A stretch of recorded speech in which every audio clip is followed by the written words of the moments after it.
Un 21 de enero de 1950 fallecía el famoso escritor George Orwell, sobre todo reconocido mundialmente por sus dos libros, 1984 y La rebelión en la granja. Así que tomemos como excusa que esto ocurrió hace 73 años para poder hablar sobre su obra y su punto de vista sobre la vida que podemos desprender de no solamente estos dos libros, sino de varios otros escritos que él nos dejó.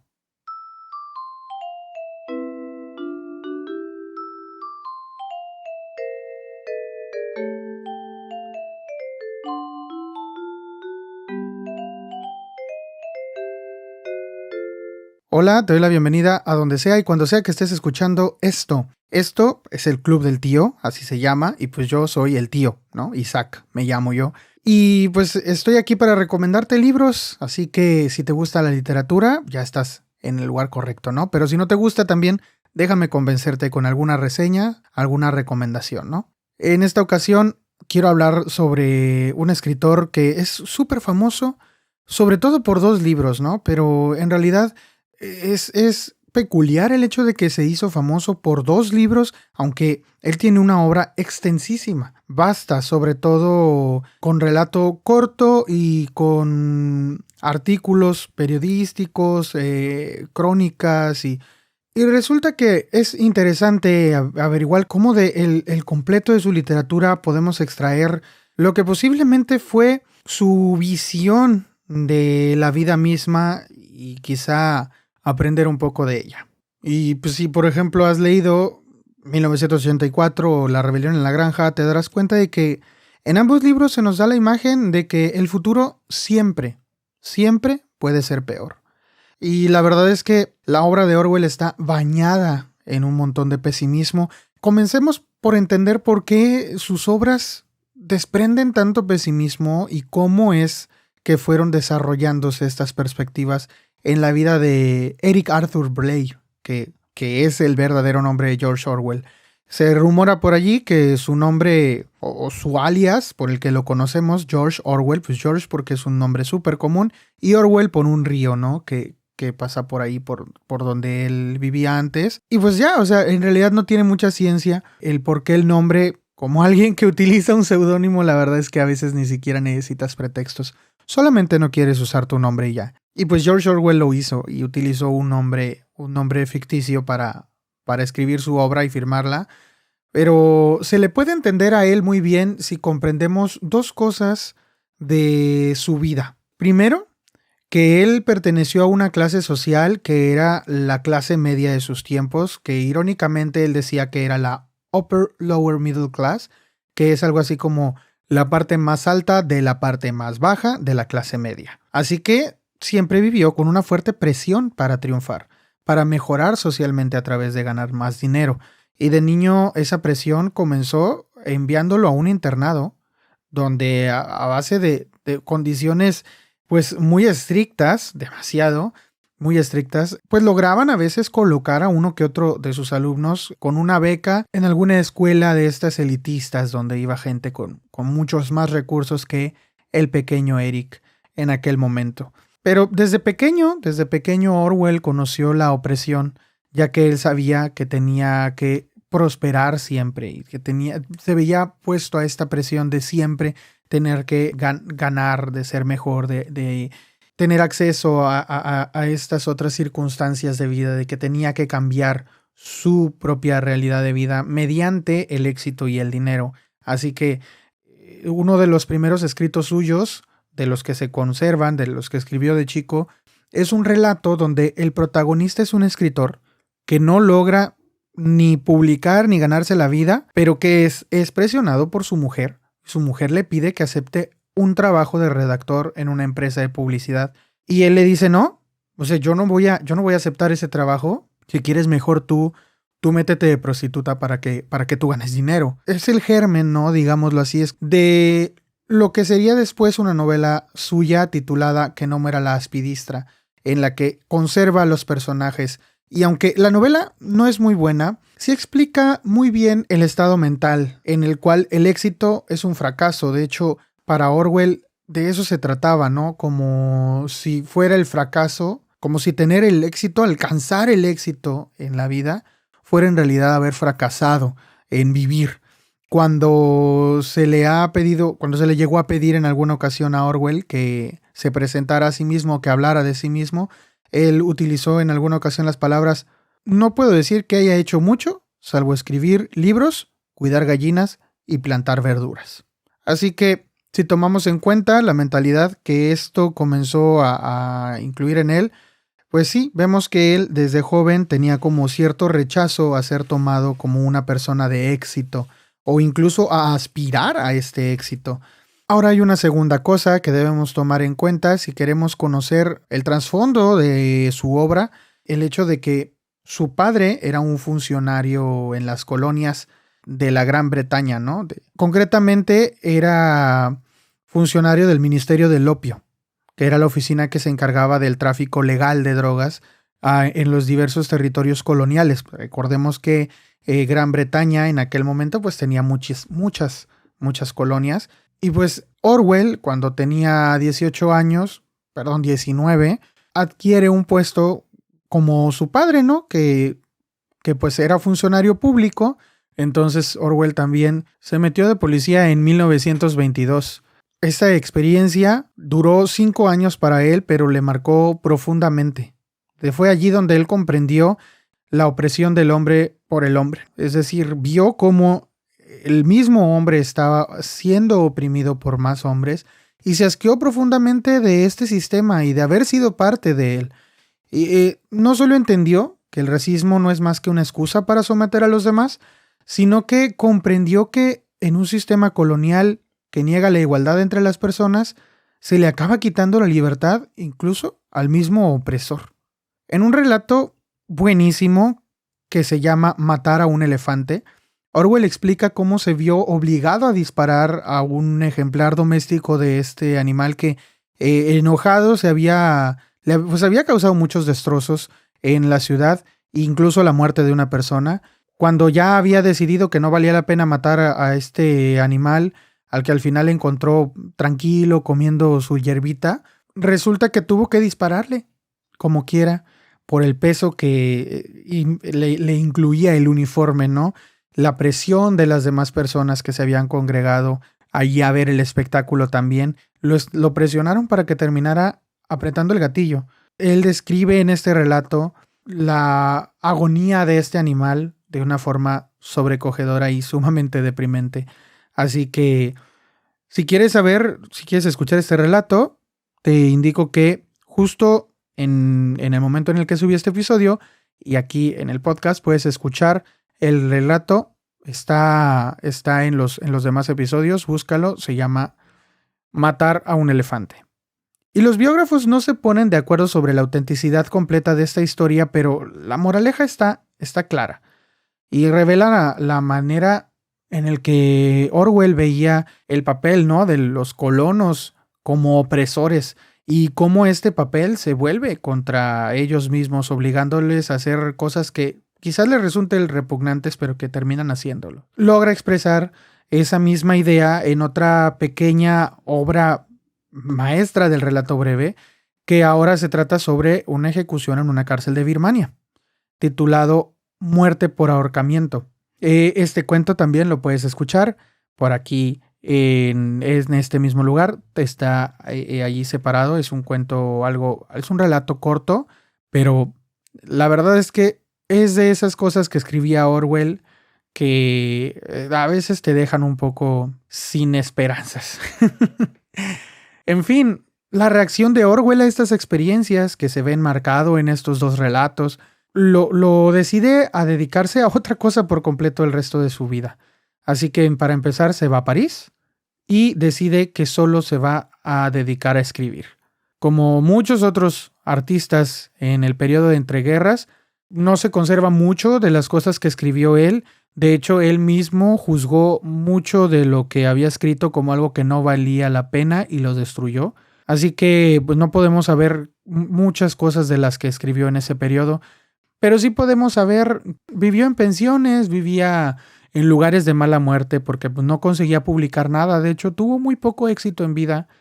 Se quedó en bancarrota, tuvo que vivir como indigente, que en el fondo parece que era lo que pretendía, ¿no? Parece que no le hallaba sentido al éxito, ¿no? Es decir, vemos desde sus inicios que pues él no pretendía ser un hombre exitoso, pero porque si lo hubiera pretendido hubiera tenido, ¿no? Mucho que hacer. Lo hubiera tenido un poco más fácil, ¿no? Que otros. Pero de esta experiencia entre los marginados nace ahora sí su primer libro, que se titula Sin Blanca en París y Londres, muy autobiográfico, y es precisamente en este lugar en donde, en París, estando viviendo en París, en donde tiene una crisis de tuberculosis y lo tienen que ingresar en un hospital para pobres. Y allí descubre otra verdad que le marca de manera profundamente, porque le colocan al lado de un moribundo que duró horas y horas y horas muriéndose y no terminaba de morirse. Años más tarde, Orwell se referiría a esa experiencia en unos términos de repugnancia, y desde entonces siempre pensó que era mejor morir por un balazo o la explosión de una bomba que por la llamada muerte natural. De hecho, en el libro también se puede notar la constatación de una idea que se había ido fraguando en su interior desde su experiencia en las colonias, de que todos los hombres somos iguales. Todos nuestros esfuerzos por prosperar, todas nuestras ideologías de superioridad racial, social o religiosa, pues no son más que puro miedo a verse en la indigencia, ¿no? A todos nos da miedo reconocer que todos vivimos en necesidad y que podemos llegar a estar en esa situación en un parpadeo. La experiencia de vivir con indigentes, de verse a sí mismo en la indigencia, lo llevó a descubrir que ese miedo estaba totalmente injustificado, ¿no? Él hablaba en ese libro de un alivio en el momento de llegar a la pobreza total. Entonces no es de extrañarnos que de repente le diera por combatir el fascismo en España, ¿no?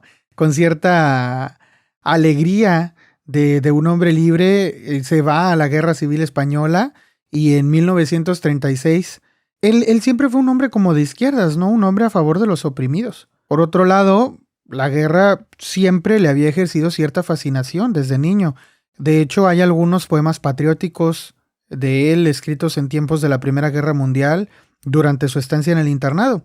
Total que en Aragón estuvo a punto de morir cuando una bala atravesó su cuello y le dañó solo una de las cuerdas vocales, aunque casi le secciona la yugular. Pero de España se tuvo que ir a escondidas por las persecuciones políticas dentro del bando republicano. Y su experiencia en España es una de las raíces de 1984, porque fue durante la Guerra Española cuando Orwell conoció, pues no nada más la persecución y las torturas, las desapariciones forzadas, sino también las manipulaciones de la prensa y las falsedades en general. La otra raíz del libro fueron pues experiencias en San Ciprians, el internado al que fue enviado de pequeño, donde la directora tenía un exhaustivo control sobre todo el colegio. Es decir, estaba hasta regimentada, promovía el culto a su propia personalidad como todo un líder totalitario. Y de allí sacó esta idea monstruosa, aunque muy real al mismo tiempo, de que pues, uno puede llegar a amar a sus opresores. Además de esto, también se basó en otras cosas para escribir el libro. Por ejemplo, hay un libro de un exiliado ruso llamado Yevgeny Zamyatin, que se llama Nosotros. Y en ese libro los personajes no tienen nombre, sino que todos se enumeran, pues. Y aunque no son controlados por cámaras, todos viven en casas de cristal, así que se puede ver todo lo que hacen en cada momento. Y hay otra fuente literaria para 1984, que es un libro de Jack London, de este hombre que escribe Colmillo Blanco o La llamada de lo salvaje, que se llama El talón de acero. Este libro es una profecía casi sobre un movimiento fascista que le encantó a Orwell, y se puede notar, si lees El talón de acero, que muchas de las páginas de 1984 están casi calcadas de El talón de acero. Así que se podría decir que entre España y estas influencias literarias, de allí sacamos varios de los aspectos que George puso, ¿no?, en su 1984. Cuando regresa a Gran Bretaña en 1938, de su experiencia en España, habla mucho en este libro, en una publicación titulada Homenaje a Cataluña de 1938, pero que fue ignorada un poco por el mensaje político que estaba mandando en contra de la URSS y otro tanto por el prestigio, ¿no?, que tenía esta organización todavía en ese momento. Entonces, hasta el momento vemos como el pequeño George Orwell se dio cuenta de que para tener éxito en su vida, esta obligación que le había sido impuesta desde la educación que buscaba el ascenso social, pues este éxito implicaba siempre ponerse uno por encima de los demás. Y en realidad no es más que vivir pendiente de lo que los demás opinen. Así que desde Birmania en adelante, Orwell solo aspiró, pues, en lo económico a no morirse de hambre y en lo social, pues a conservar a toda costa su libertad de pensamiento. Nunca rechazó la pobreza a lo largo de la vida, a lo largo de su vida. Y aunque empezó a ganar un poco de dinero hacia el final de sus días, nunca lamentó no disfrutarlo. Y así es como llegamos finalmente a 1984, ¿no? Que es no tanto una novela sobre el futuro, sino como una sátira del propio presente que había vivido Orwell.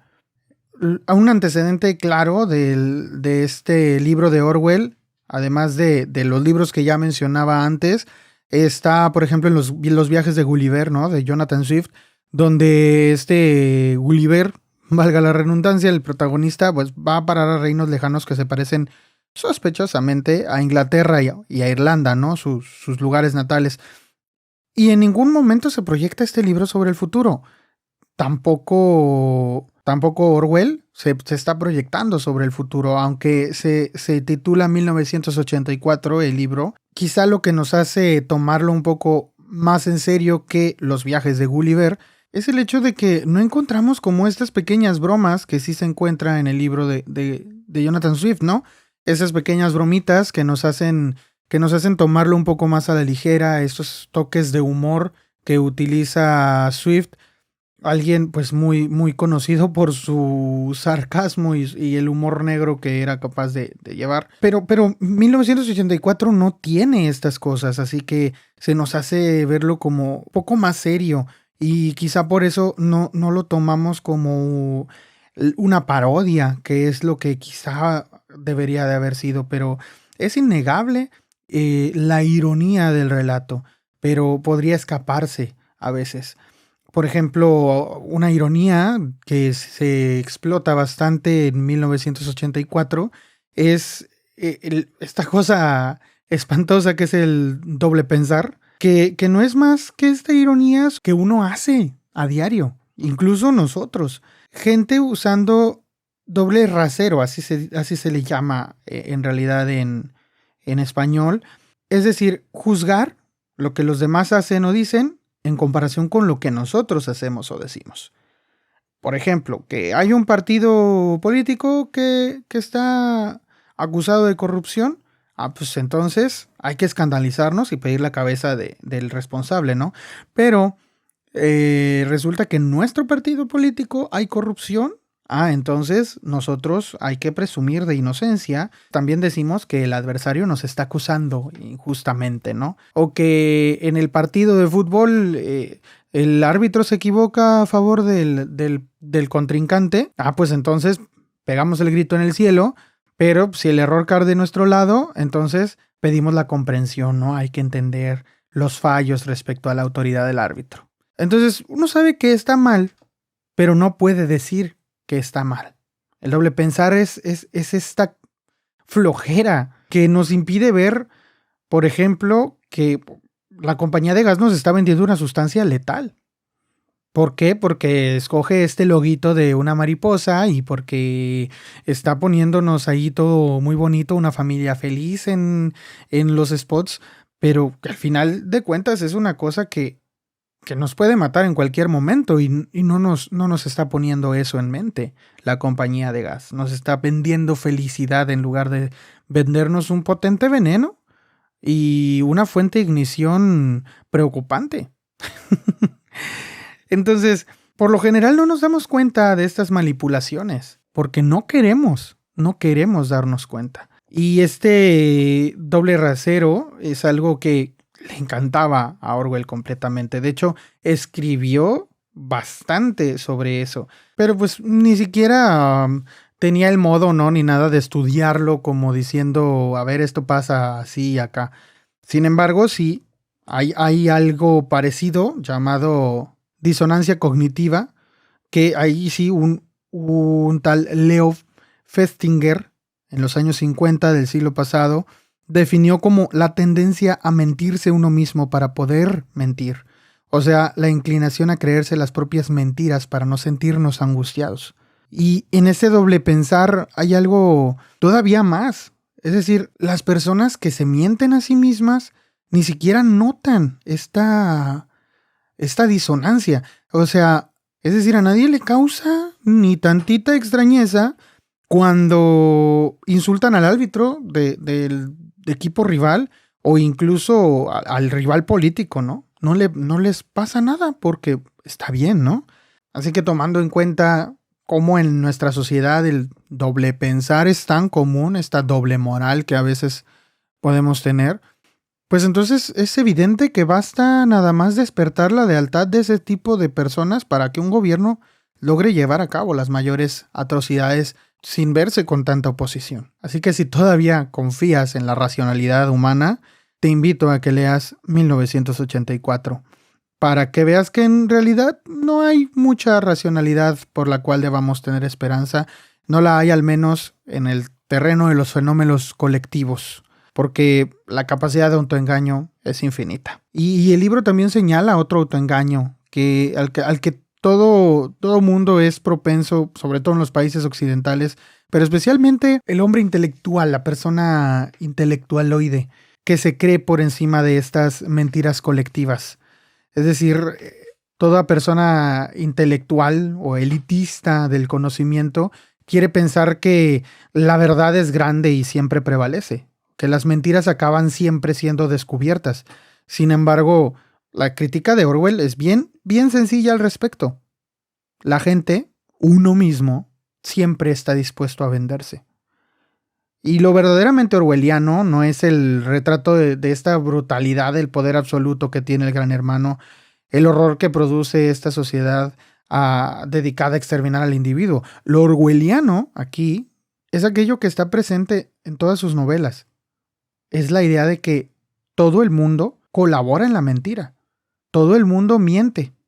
O como el personaje principal de 1984, se llama Winston, cuando se unió a la resistencia, todo el mundo está dispuesto a ello si la causa nos dicen que es buena.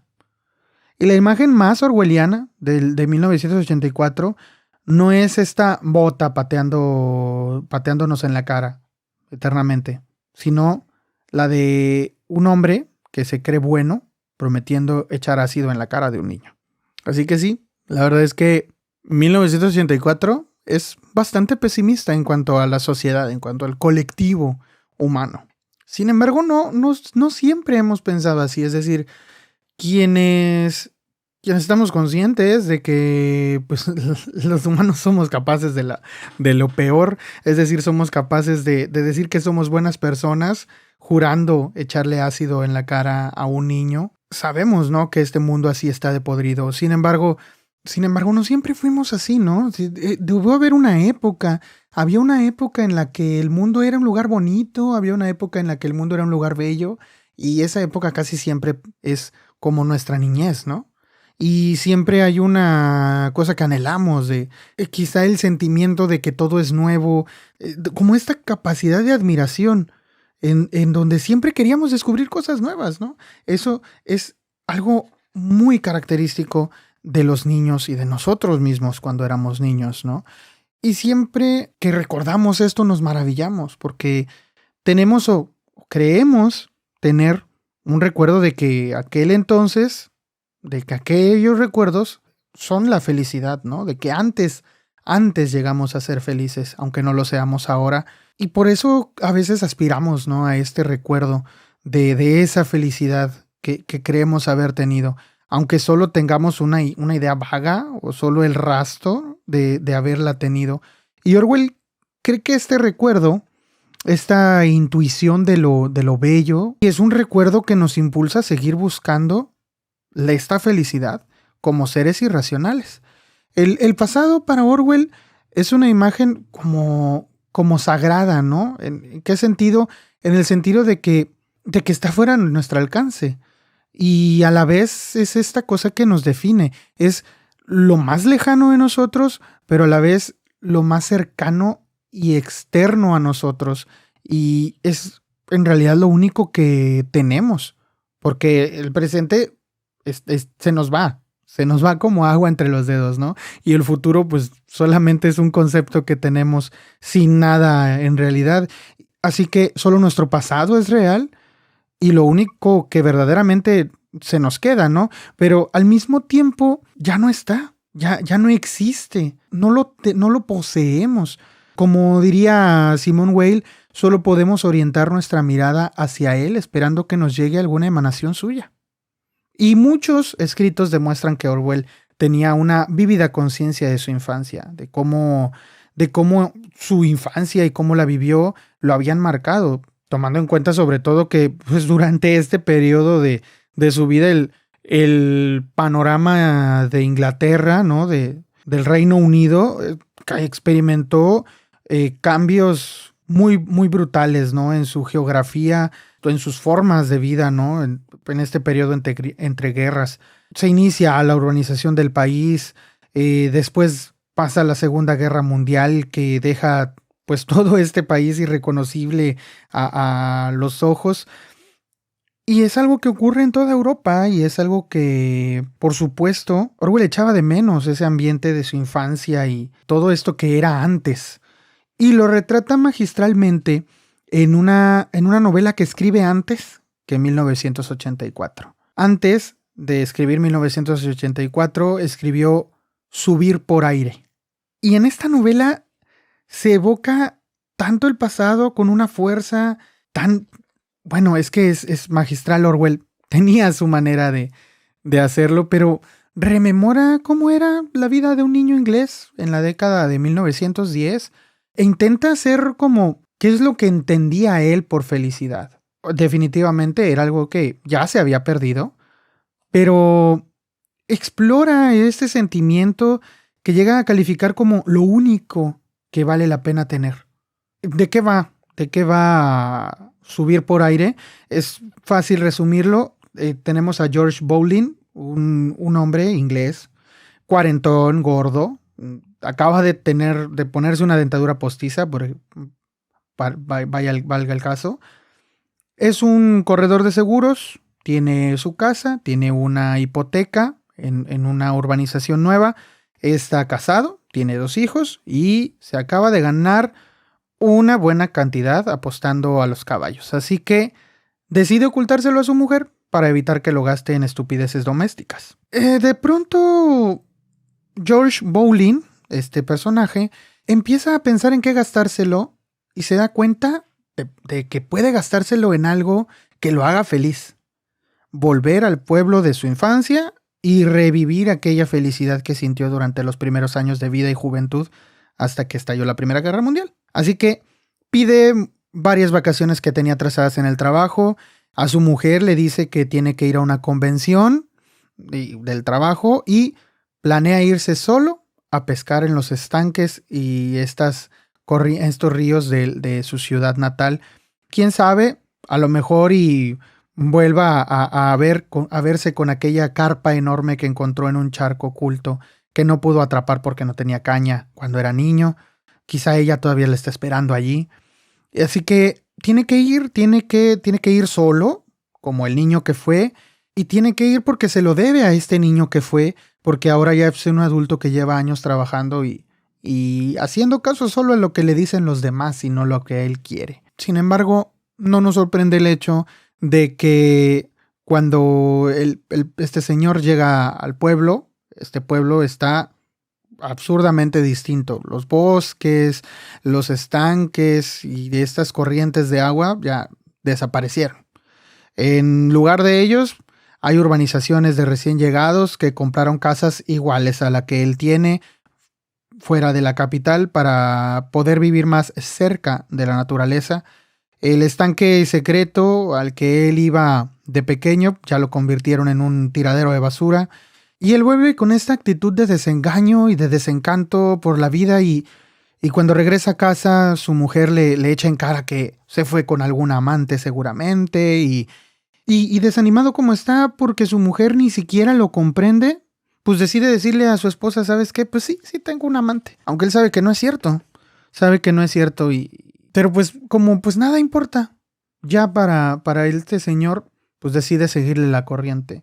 Y a lo largo de este desengaño que va pasando, ¿no? Por diferentes etapas, es George, el personaje George Bowling, va pasando por unos cambios de humor que pues tienen su rato apocalíptico, ¿no? Es decir, a veces ve a la ciudad y se la imagina toda arrasada por las bombas, ¿no? Porque pues, estamos en el periodo entre guerras. Pues eso, ¿no? Pues, esta amenaza está cerniendo sobre ellos siempre. Se ve a sí mismo. Cuando piensa en su mujer, en sus hijos, se siente atrapado. Cuando se ve a sí mismo, se ve gordo, tiene dientes postizos, se siente un fracasado, va a un mitin político, siente que lo están estafando, está de visita en su pueblo natal y después de beber solo toda la noche, se siente asqueado de la vida y de sí mismo y dice de repente en un diálogo, por unos minutos me quedé de pie en medio de la alfombra sin mirar nada en particular y demasiado hecho polvo para moverme. Cualquiera conoce esa sensación horrorosa que le da a uno por la mañana temprano. Es una sensación en las piernas, sobre todo, pero que te dice más claramente que con las palabras, ¿para qué cojones seguir? A la mierda con todo. Mete la cabeza en el horno. Y pues quizá tú estás pensando, pues es un hombre en la crisis de los 40 y es algo común, ¿no? No es solamente la historia de un hombre en la crisis de los 40, es la historia de la imposibilidad de ser feliz. Es la historia de las personas de clase media, la clase del personaje principal, la clase de este señor, que justo en ese momento en el que se estaba relatando, se estaba estableciendo como el común denominador del mundo. Y si algo podemos decir que hay en común entre este personaje George Bowling y el Winston Smith, el de 1984, es que ambos intentan preservar algo de sí mismos frente de lo colectivo, de aquellos que les imponen las condiciones de su vida. Estas dos personas, estos dos hombres que están encadenados en un mundo que los obliga a perseguir objetivos que ni siquiera son los suyos, que luchan hasta el final para conservar un amor por lo verdadero. En 1984 se refleja de una manera súper trágica, pero en Subir por aire, aquí tiene como esa ligereza de lo cómico. Pero el drama es el mismo. Es la imposibilidad de ser feliz por culpa de los demás. La imposibilidad de preservarse a sí mismo en un mar de gente que toma decisiones y que impone condiciones a tu misma vida. Y cuando George inicia este viaje de escapada hacia el pueblo de su infancia, se imagina a todo mundo diciéndole, no vayas, no, ¿cómo crees? ¿Cómo crees que te vas a ir solo? Y se imagina gente, sí, se imagina incluso a su mujer y a sus hijos persiguiéndolo para que no vaya, pero no pasa nada de eso. Y como ya dije hace rato, al final de cuentas no encuentra ni lo que busca, ni lo que se imaginó. No encuentra ni los estanques donde había carpas, no encuentra ni siquiera la naturaleza bella que él había dejado cuando era pequeño. Pero de repente en el camino tiene algún recuerdo como esta pequeña intuición de felicidad, como esta reminiscencia de la felicidad que perdió. Y dice, lo que sentí fue algo tan inusual hoy en día que decirlo suena a estupidez. Me sentí feliz. Sentí que Aunque no fuera a vivir para siempre, no me importaría hacerlo. Si se quiere, se podría decir que todo se debía a que estábamos en el primer día de primavera. Los efectos de la estación en las gónadas o algo así, pero se trataba de algo más. Curiosamente, lo que me convenció de repente de que la vida valía la pena más que las rosas o los brotes del seto fue ese pequeño fuego del portal. Ya se sabe el aspecto del fuego en un día sereno. Los palos se han vuelto ceniza blanca y todavía conservan su forma, y bajo la ceniza ese rojo vívido, transparente. Es curioso cómo una brasa al rojo vivo parece más viva. Da más el sentimiento de vida que algo realmente vivo. Tiene algo, una especie de intensidad, una vibración. No me vienen las palabras exactas, pero te hace saber que tú mismo estás vivo. Es el punto de la pintura que hace que te fijes en toda ella. Es un sentimiento dentro de uno, un sentimiento pacífico, pero a la vez es como una llama. Y por supuesto, esta sensación va a ser de repente interrumpida por el sonido de un coche acercándose. Bowling, llevado por ese sentimiento, hasta se había puesto a recoger flores, pero atemorizado y lleno de terror por la posibilidad de que lo vean arrancando rosas y que lo vean con flores en la mano, las avienta atrás de una mata que estaba a su lado. Y al final de cuentas, pues ¿para qué, no? ¿Qué hace un gordo en traje con un ramo de rosas en la mano? George Orwell se encarga todo el tiempo de recordarnos que la presión de los demás nos impide ser felices y que la felicidad tiene un punto ridículo. Es una ridiculez en términos sociales, pero sobre todo nos recuerda que no está a nuestro alcance, que queda en un pasado mítico, un pasado lejano, que para Bowling fue el pueblo de su infancia y para Smith era una civilización entera. Fue a finales de 1946 cuando George Orwell estuvo terminando el manuscrito de 1984. Que hay que decir, el libro se escribió para que el título fuera escrito con letras, no con números. Así que, bueno. Para escribir el libro disponía de un alojamiento en la isla de Jura en la costa escocesa. La casa en la que estaba era enorme, pero no tenía ni calefacción ni agua corriente. Y además, Orwell estaba enfermo de una tuberculosis que arrastraba desde hace muchos años. Pero ni las incomodidades ni su propio estado de salud lo desanimaron. El libro tenía que acabarse como fuere, aún así fuera a costa de tener que internarse en un sanatorio tras poner el punto final al libro. De hecho, las estancias en sanatorios fueron sucediéndose en intervalos de meses hasta 1950. Ninguno de los libros que escribió Orwell fue publicado con mucho éxito. En lo profesional, aunque no le faltó trabajo, tuvo que ser muy prolífico como periodista para llegar a fin de mes. Y en lo personal, las cosas tampoco le fueron demasiado bien. De hecho, su mujer, Eileen, con la que se había casado en el 1936, murió en una operación de histerectomía hacia el final de la Segunda Guerra Mundial y fue muy imprevisto. De hecho, fue justo después de que habían adoptado a un niño. El éxito profesional a Orwell solo le llegó después de Animal Farm, es decir, Rebelión en la Granja, en 1945. Aunque Orwell amaba a su mujer, tras su muerte buscó una nueva esposa. Él escribió una carta a las candidatas y les proponía, en términos mucho menos que románticos, les decía ser la futura viuda de un escritor de éxito. Les ofrecía el matrimonio más como sus dividendos por derechos de autor que con su persona, porque Animal Farm se estaba vendiendo en cantidades industriales en ese momento y se estaba traduciendo a muchos idiomas. Estaba justo escribiendo 1984 y sabía que iba a tener mucho éxito. A estas cartas que escribió le respondió Sona Bromwell, que fue la primera en aceptar, y se casaron en octubre de 1949. Retomó sus estancias en sanatorios. Antes de que cumpliera los 47 años, Orwell cayó de nuevo en hospital. No estaba bien.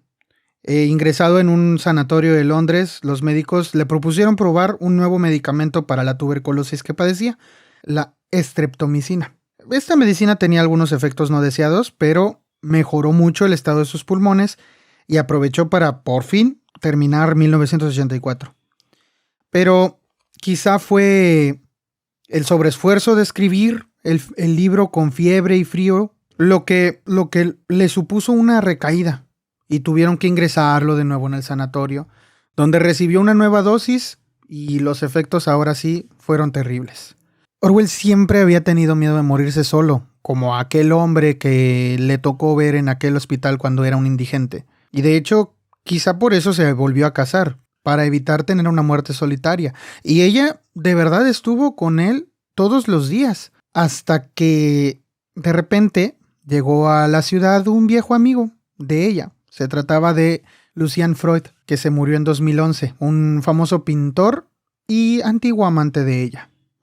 Sonia Orwell, ahora la señora Orwell, se fue a tomar un trago con él justamente la noche en que la muerte decidió visitar a Orwell y murió solo, como siempre había temido.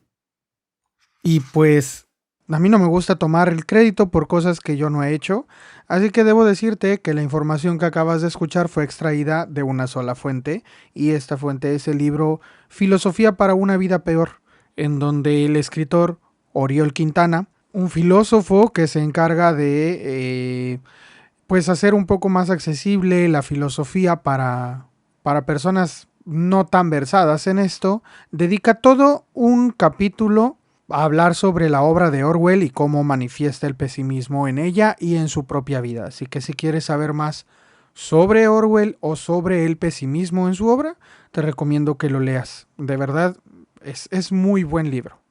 Este fue el capítulo de hoy, espero que te haya gustado, y si quieres escuchar 2 de los relatos de los que hablé en este episodio, te recomiendo que vayas a donde están todos los episodios y ahí puedes seleccionarlos. Y pues nada, yo me voy y nos escuchamos en cuanto le des play a cualquier otro capítulo.